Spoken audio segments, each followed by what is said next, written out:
ഇതൊരു മെഡിറ്റേഷനാണ്. ആനാപാന മെഡിറ്റേഷൻ. ശ്വാസം ശ്രദ്ധിക്കലിലൂടെ മനസ്സിനെ ശാന്തമാക്കുന്ന ബുദ്ധിസ്റ്റ് ധ്യാന രീതിയാണ് ഇത്. ആന എന്നത് ശ്വാസം അകത്തേക്കെടുക്കുക, ശ്വസിക്കുക. പാന എന്നത് പുറത്തേക്ക് വിടുക.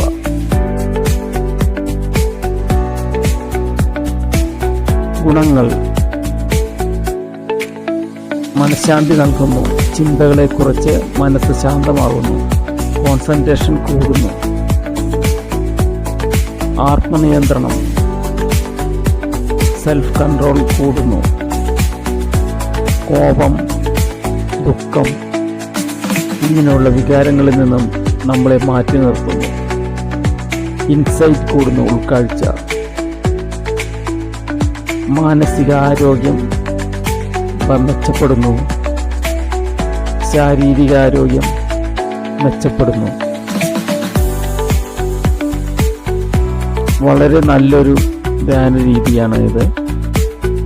നമ്മുടെ സ്വഭാവവും എല്ലാ രീതിയിലും നമ്മളെ മാറ്റിമറിക്കാൻ കഴിവുള്ള വളരെ സിമ്പിളായിട്ടുള്ള ഒരു മെഡിറ്റേഷൻ രീതിയാണ് ഇത്. ആനാപാന മെഡിറ്റേഷൻ. ഇതൊരു ബുദ്ധിസ്റ്റ് ടെക്നിക്കാണ്. ആർക്കും വളരെ ലളിതമായി ചെയ്യാം. പദ്മാസനത്തിൽ ഇരിക്കണമെന്നില്ല. നിങ്ങൾക്ക് പറ്റിയ ഒരു കംഫർട്ട് സിറ്റിംഗ് പോസ്റ്റർ തിരഞ്ഞെടുക്കാം. സുഖാസനം, സിദ്ധാസനം. അതിനും പറ്റുന്നില്ലെങ്കിൽ, തറയിലിരിക്കാൻ ബുദ്ധിമുട്ടുണ്ടെങ്കിൽ നിങ്ങൾക്കൊരു ചെയറിൽ ഇരുന്ന് നടുനിവർത്തി ഈ ധ്യാന രീതി ചെയ്യാം. ദിവസം ഒരു 15 മിനിറ്റ് ഇതനുഷ്ഠിക്കുക. വളരെ കാമും എയർ സർക്കുലേഷനുമുള്ള ഒരു പ്ലേസ് തിരഞ്ഞെടുക്കുക. തീർച്ചയായിട്ടും നിങ്ങളുടെ ടെൻഷൻ, മറ്റ് വികാരങ്ങൾ നിങ്ങളിൽ നിന്ന് അകന്നു പോകും. മനസ്സിനെ ശാന്തമാക്കാം.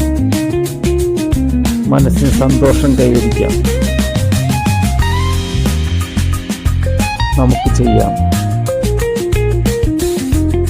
ആനാപാന മെഡിറ്റേഷനിലൂടെ നിങ്ങൾ ചെയ്തു നോക്കൂ. ഫലം അറിയൂ. ജീവിതത്തിൽ സന്തോഷം തിരിച്ചറിയൂ. ഓക്കെ.